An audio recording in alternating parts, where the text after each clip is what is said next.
Welcome back. Last time, as you know, we left our buddies behind so we could go exploring.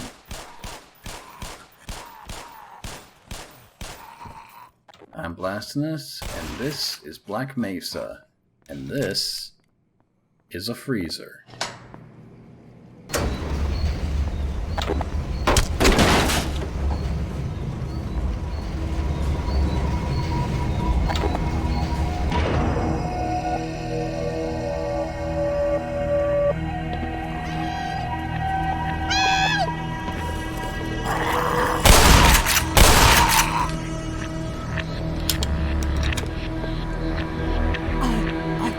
Protected in here. Is there no safe haven from these abominations?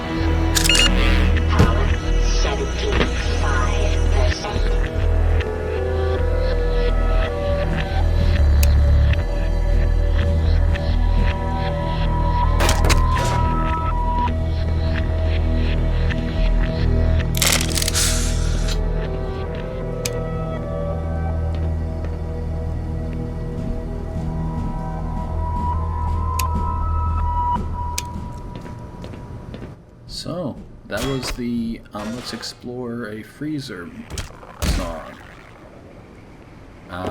I'm not entirely sure why it is this particular segment gets its own theme song, but you know what? Doesn't bother me any. Sorry about this little freeze up here, by the way. I'm not sure why that happened. Maybe it was a problem with the recording, but yeah, there's going to be a little hitch right about here as well, and yeah, I'm not sure what causes it, but it's a problem. I'm gonna have to check the recording software later. Now here, we've seen this kind of valve handle puzzle before. We just got to put it in place, and then we can move that platform in order to connect two ducts together. Very simple puzzle. Nothing to worry about at all.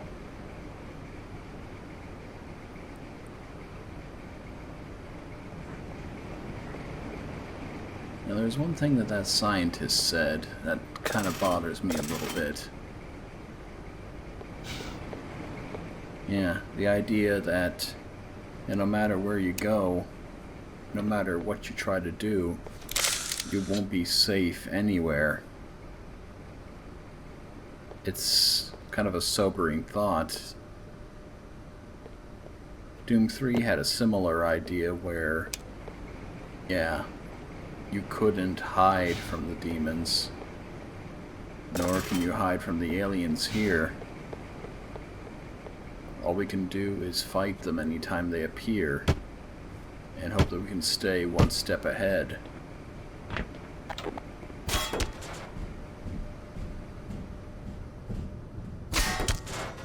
What do you suppose they use this giant freezer for anyway? I mean, obviously the folks at Black Mesa gotta eat, but like these giant slabs of meat here, that must have been a pain to get down here. So I guess that might be one justification for having such a large freezer space.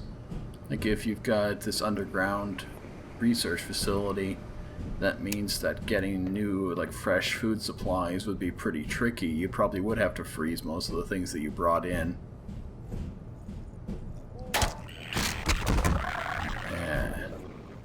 That head crab always gets me because, well, the flashlight being attached to your suit and all means that it kind of gets caught on things sometimes. Like, if there's an object right in front of you, then the flashlight will tend to sort of get blocked off a little bit. Anyway, here we are, outside of the freezer. That didn't take too long at all, did it? Now then. Next step is to find where the loop turns back in on itself, as it so often does.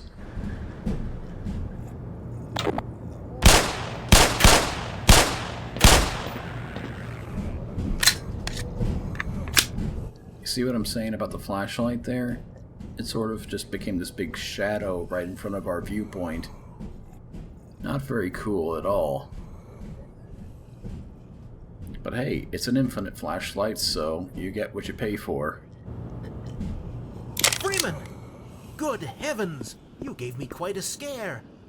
Don't count on the cavalry finding us down here, Doc. We gotta head for the surface. But with all the elevators out of order... We can still climb. That we can. And here are our friends again. I didn't go back for that one scientist because, well, I already got the achievement, but there's actually nothing that happens if you get the full set. It's just kind of an arbitrary box to tick off right at the end of this level, so, you know, nothing lost. Watch out for those little buggers. Hey, it's that guy again. I suspect this door was one that would have let us take a shortcut to somewhere, but, well, if we try it, then that door is locked, so we just have to continue on the path that's been determined for us. No hard feelings, right?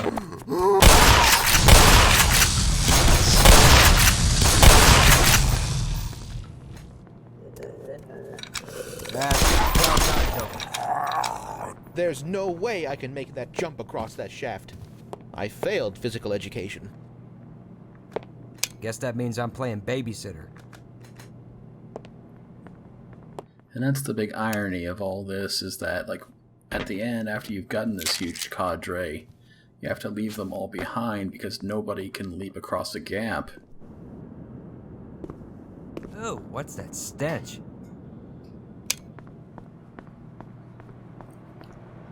Alright, now, gotta save here. They've greatly improved ladders in this version.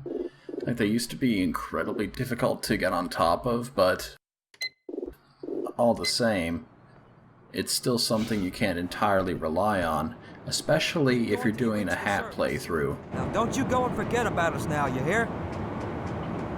Holy hell! Up there! I can't hold on much longer! Yeah, this guy's plight is a little bit sad. Like, no matter what you do, you can't actually save him. And, yeah.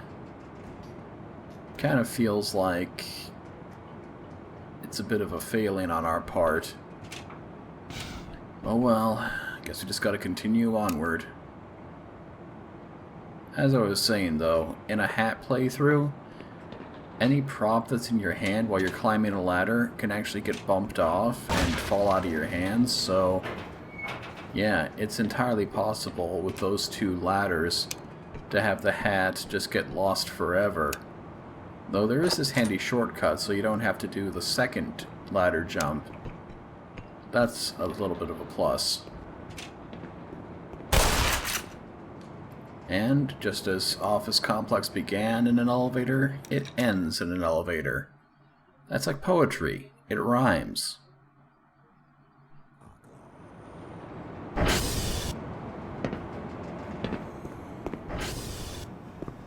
For God's sake, open the silo doors! They're coming for us! It's our only way out! Oh my God, we're doomed! Attention, all science personnel. Report topside for immediate questioning. Well, this chapter got off to a very fast start. It would appear that somebody has rigged up a booby trap. Yeah, as pointed out in the Something Awful thread, the Black Mesa Research Facility does have an on-site military, so no doubt they're also to blame for those turrets in the stairwells. Leave it up to the boys in green to not put any kind of IFF on these things.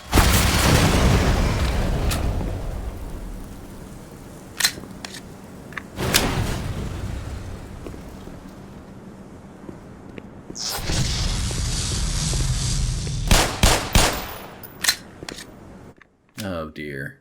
Like, who even designed these things? Like, these things that will just shoot at anything that comes in front of their viewpoint.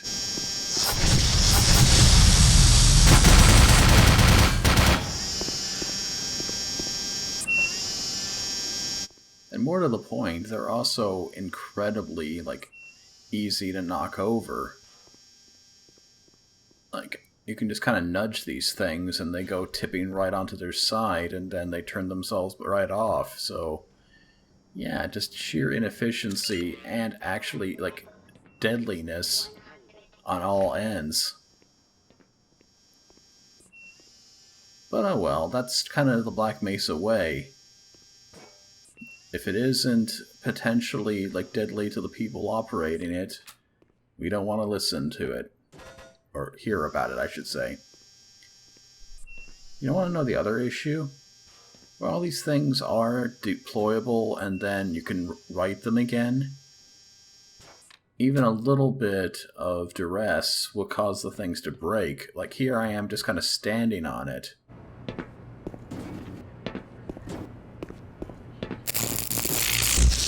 There, you see that? Now it can't work at all. Which is a problem because...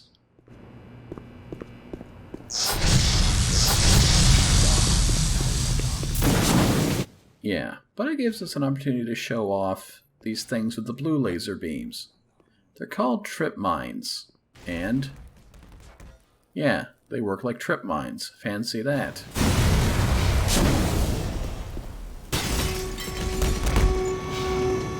Don't worry too much about those doors, by the way. Like, they look like you need to rush through them, but if you do get stuck, you can just press the button and they'll go right back up. It's no biggie.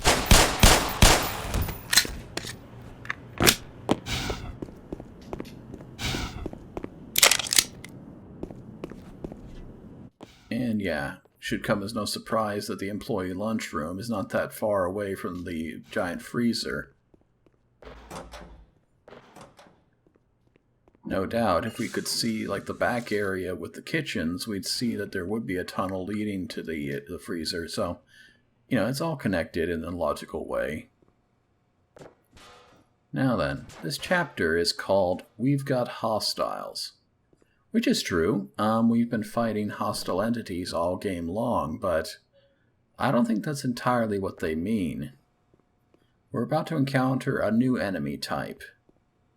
One that... perhaps you should know about already, considering, you know, the sort of reception we've been getting in this level so far. And yeah, if you knock over the turrets so that they're no longer operable, then their proximity lasers as well, they turn off in a very convenient fashion. Well, convenient for us because we're trying to get past them, but that seems like another glaring weakness on the tactical front. Like, you set up a defensive perimeter, and then not only do you have to set the turrets back up, but you also have to reset your lasers.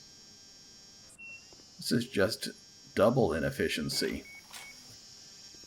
And oh no, the noise! The noise! Oh dear. No amount of security is worth that sort of just high-pitched whine all the time.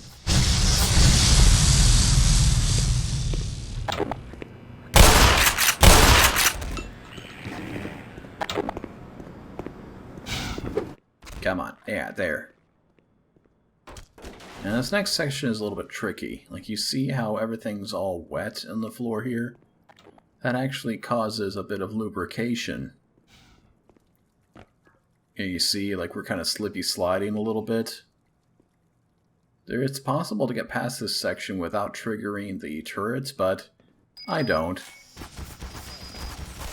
Crap.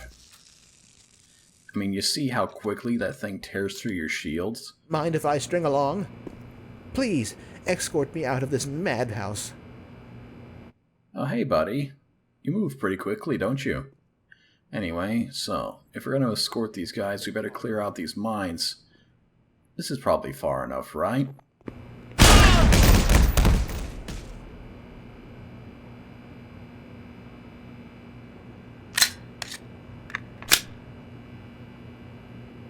I guess not. Attention. System now under military command. Uh-oh. That's not a good sign.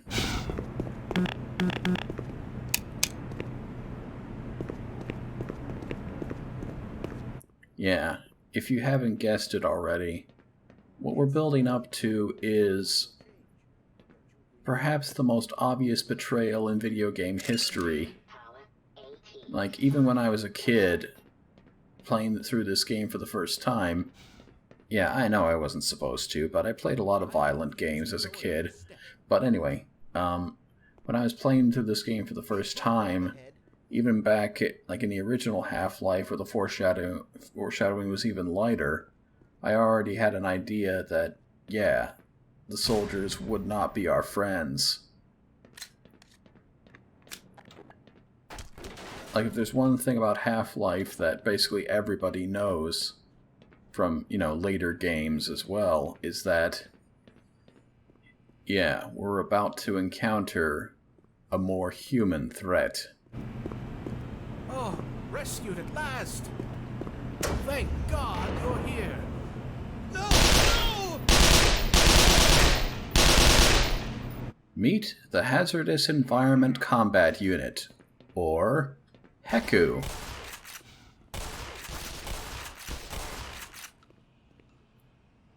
Yeah, they're fast, they're smart, and they can take a lot of punishment. On the plus side, they've given us our new gun. It's the SMG. Looks to be based kind of like on an MP5 or thereabouts. We won't be seeing it for a little while, but not only does it use like the same ammo pool as our handgun, but they also have their own underbarrel grenade launcher, which uses special grenade rounds. But here's a demonstration of the MP5 in action.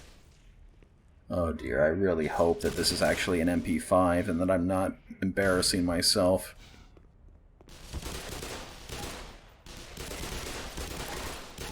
I'm going to be flat out honest with you, my experience with firearms is limited to Counter-Strike.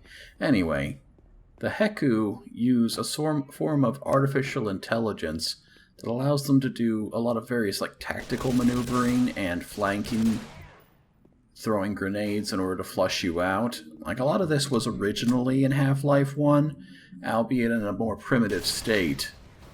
The grenades especially, like the AI wasn't entirely skillful with that, so things were a little bit funny. Like, once the grenade was thrown, they basically had no idea what the grenade was or where it was. So the grenade would bounce, and then they would immediately advance and get blown up on their own darn thing. Fortunately, the AI in this version is a lot more advanced, so you're not going to see such basic idiocies as this.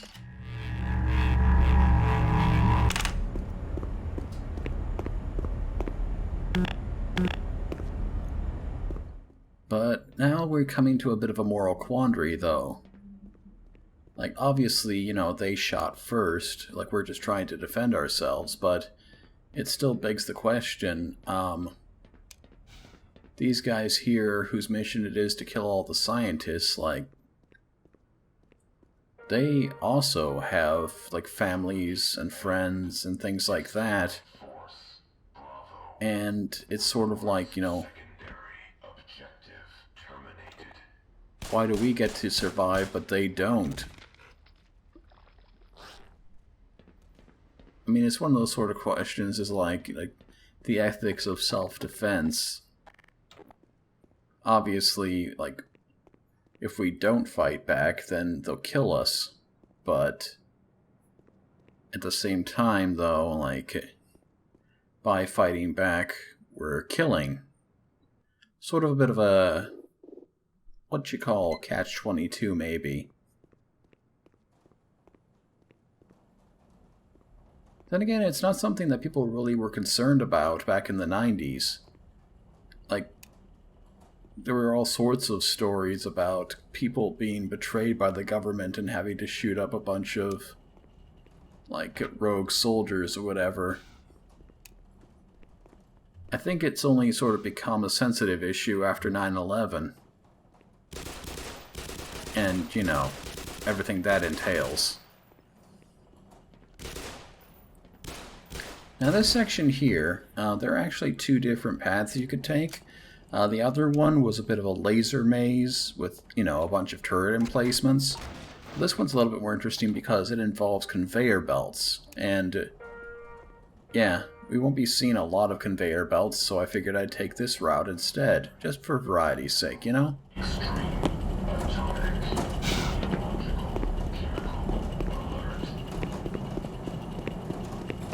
But yeah, like, these guys are ostensibly part of the government, and they've been tasked by the government to shut down and silence everyone related to the Black Mesa incident. So then, you know, is the government now our enemy? I guess that would probably be the case. So even if we do make it out of here, like, are we safe? Heck no, we're not safe. They'll be hunting us for the rest of our lives.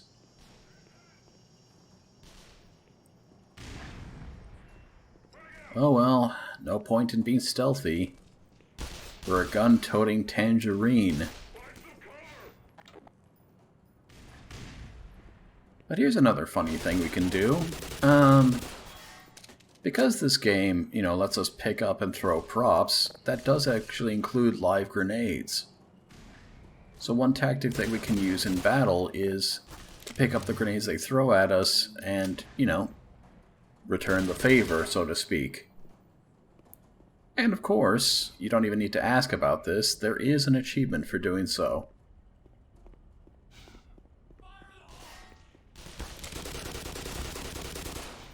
Yeah, there's an achievement for just about everything. If this game had, like, a mechanic where you could shave your beard, there'd probably be an achievement for doing that. But why would you want to shave your beard? It's like the Gordon Freeman thing. When people think Gordon Freeman, they think that's a guy who's got himself a goatee and glasses. Oh yeah, and they got like a rocket launcher thing.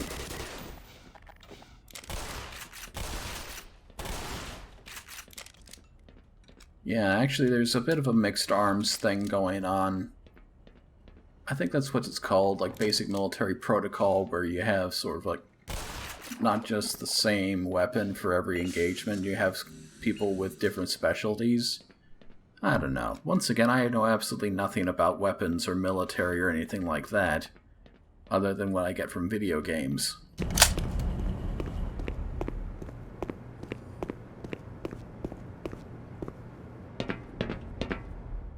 Alrighty, I guess it's time for another encounter, but before we go into it, there's another little factoid about the Black Mesa Marines that you ought to know. This is not their original voice. Originally, they had a lot more kind of an overt, hostile nature to them, which, in the developer's own words, made them sound like 80s cartoon show villains. And there were some rather unsettling implications with the fact that, you know, that there are female scientists now. It's not worth going into. Like, the developers were sort of starting out and trying to be a bit on the more dramatic side, and so it kind of drifted into the wrong sort of drama, if you know what I mean. It's alright. Like, they were, you know, they were just starting out, they didn't know what they were doing, and the writing generally improved. So, yeah. I think it's alright. Like, I mean, obviously, they could maybe not done it in the first place, but the fact that they changed it at least is encouraging. Oh, check this out. Yep. It's always satisfying when you can actually land a grenade. Now, this elevator will carry us to the last part of this chapter. Yeah, we got hostiles, ends pretty quickly. And, we're due for another really loud song, so I'll be dropping off for a little bit. It'll be a bit of a torture for me to try to get myself heard over the din, so I'll just wait till we're done.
So, how about that?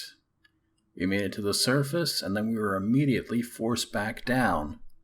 If we had actually stuck around there, like, we would have been shot at by mortars, so yeah, we had no choice. We had to retreat. And that kind of shows us the scale of what we're dealing with here. Between the aliens and the military, like, our job just got a whole lot harder. Still, though, that'll bring this episode to a close, more or less. I'll see you guys next time, where we'll get to fight ourselves one giant critter.